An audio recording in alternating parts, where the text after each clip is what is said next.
1. This is your sum and product notes worksheet and the video instruction on it.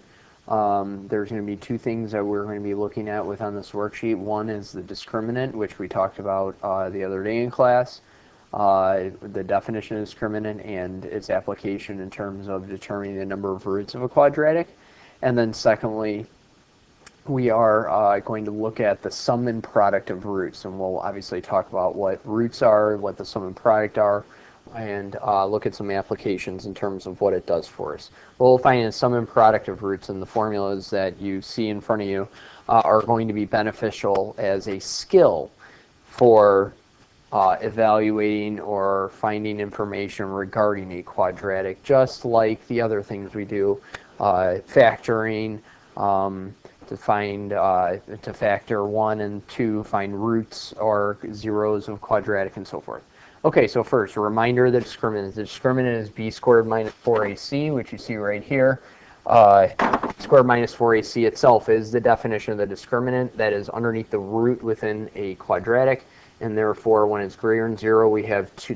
It's not telling us what the solutions are, but how many we have, quantity of them. We'll have two solutions or roots. If b squared minus 4ac is equal to 0, then we'll have one solution or root because the square root goes to 0, and then we're left with negative b over 2a, which is simply one solution altogether.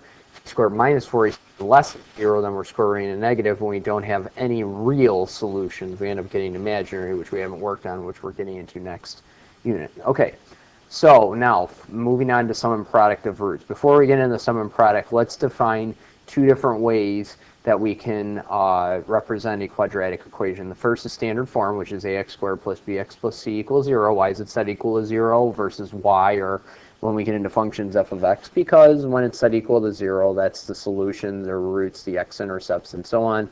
If it's set equal to y, that'd be fine, but for our purposes here, we're just going to set it equal to 0.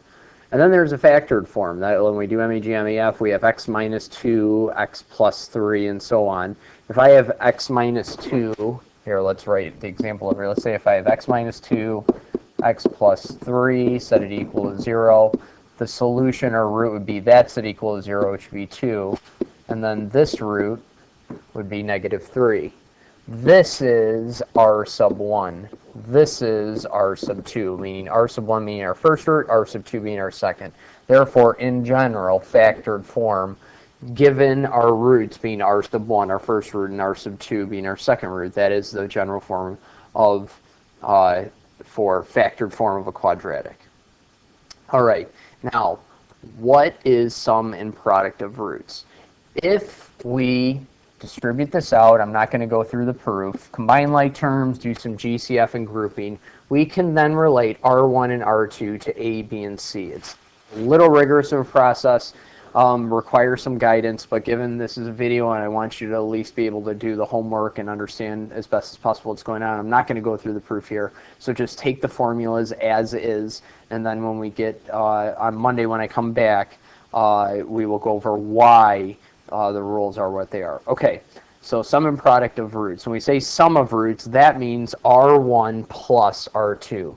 So if we see here, we can relate the roots R1 and R2, just like over here, 2 and negative 3 of a quadratic. It's the standard form of a quadratic by this form right here. That's what you want to look at.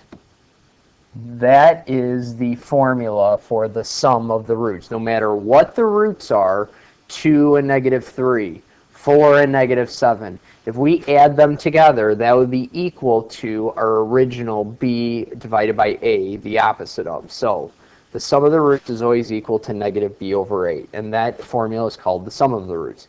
If we take the product of the roots, for instance, in this example over here, 2 times negative 3, that is always going to equal c over a. How do we know that formula? From, as I said, distributing that out, grouping terms accordingly, and then relating it to a and b. Again, I'll do that proof for you later. So the important aspect that we have here for the product is this formula. Those are your two formulas which you need to memorize. Okay, not right now, but for our test later on.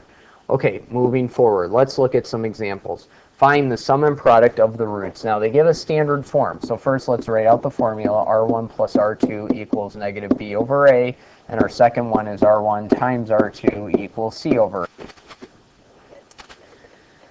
They say find the sum of the roots. Well, the sum of the roots is simply R1 plus R2. Well, look at what they give us. They give us standard form. Standard form is A, B, and C. Well, we look over here, A equals 1, B equals -4, and C equals 5. So if I want the sum of the roots, R1 plus R2, I simply plug in B into this formula, and I plug in A into the formula. That's equal to R1 plus R2. Opposite of -4 is +4. 4 over 1 is simply 4. The sum of the roots equals 4. Note the directions. It says find the sum. It doesn't say find the roots. It says just find the sum. Did we find the sum? Yes. That is all you have to do for the sum part. What do you have to do for the product? Use your formula over here. R1 times R2 equals C over A. What does C equal in this quadratic? It equals 5. What does A equal? It equals 1. 5 over 1 is simply 5. So the product of the roots is 5. Okay, right now we're just practicing the skill and trying to understand what the formula is, and how to utilize it for some basic problems. Okay, so that's finding the sum and product. On your worksheet, you have some find the sum and products. That's all you do. Plug in B over A and C over, or B and A and C, or A, B, and C into whichever formula you are looking for, sum or product, and then simplify it. Okay, moving forward. Now, write a quadratic equation with integral coefficients. Integral is just meaning, integral coefficients just simply means integer. That's all it means. We don't want fractions as our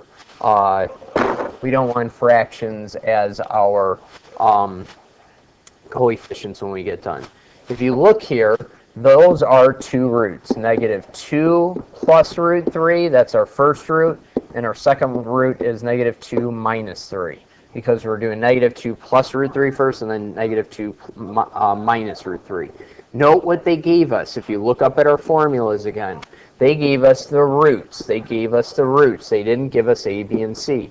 So if they say find an equation, they want that in standard form. We want to find A, B, and C from the root. So if we rewrite our first equation, let's just do this first, and then we'll move on to the product. What did they give us? They gave us R1. That's our first root. We can make that R2. It really doesn't matter which order we put it in. And that's going to be R2. So R1, I'm substituting in -2 plus root 3 for R sub 1. Add it to R sub 2, which is -2 minus root 3. Look at the formula. That's the left-hand side. We want to set that equal to -b over a. And now we simplify. The root, those are all in terms of plus and minus. The roots cancel. We're left with -4 equals -b over a. For these problems, if this number is a whole number, which it is, always set A equal to 1. You can set A equal to 1, or you could set it equal to 2, or any number, as long provided that in this equation, in the other equation, you set it equal to the same number. In this case, let's just use 1. It's the easiest to do. So A equals 1. Therefore, if A equals 1 and I plug that in, you get -4 equals -b, and therefore B equals +4. I have found A of the quadratic. I have found B of the quadratic. What is the next thing that we have to find is C. How are we going to find C? We are going to use the product. R sub 1 times R sub 2 equals C over A. Root 1 again, which is up here. Here is root 1. Let's plug that in. R sub 1 is -2 plus root 3. Sorry, it keeps going from thick to thin on the marker. All bearable, of course. And then R sub 2 is -2 minus root 3. That is R sub 2. So I have R sub 1 times R sub 2, and I'm setting it equal to C over A. Now, I wrote C over A, but remember, A equals 1. So we're going to plug 1 in for A in that denominator, and whatever we get over here when we distribute it out is going to be our C value. Again, what we're looking for, because we already have A and C. I'm going to stop the video and then finish this up on the next video.